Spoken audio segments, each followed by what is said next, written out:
Dateci la libertà, dateci una casa. È questo il grido con cui una rappresentanza delle persone immigrate che si trovano costrette a dormire al freddo con allestimenti di fortuna nel parcheggio dell'area Piani a Treviso ha voluto farsi sentire davanti alla prefettura.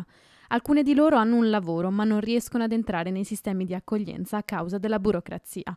Tra queste anche Mandeep Singh, 32 anni, di origini indiane, da poco più di una settimana in città, morto venerdì sera per cause ancora da accertare, probabilmente un infarto.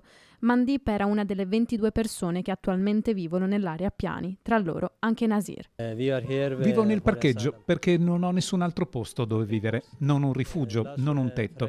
Oggi siamo qui per chiedere che la burocrazia ci dia la possibilità di avere i nostri documenti, ma siamo qui soprattutto per chiedere giustizia per Mandeep, per chiedere che ci venga dato un tetto. Un presidio in Piazza dei Signori organizzato dall'associazione Caminantes per sostenere le persone che ormai da 5 mesi vivono in quelle condizioni. Siamo qui questa mattina perché chiediamo che immediatamente queste persone vengano inserite in un centro di accoglienza. Non si tratta più di un'emergenza, ma da anni continuiamo a ripeterlo. Non è un'emergenza e le istituzioni si devono prendere carico delle persone che arrivano per dare loro un futuro degno, una prima accoglienza degna e un futuro che sia degno di questo nome. Presenti in piazza anche esponenti delle opposizioni, da Luigi Calesso di Coalizione Civica a Carlotta Bazza e Marco Zabai del PD. L'ultimo Consiglio Comunale giustamente si è parlato molto di umanità rispetto alla gestione degli sfratti, rispetto alla gestione dell'emergenza abitativa.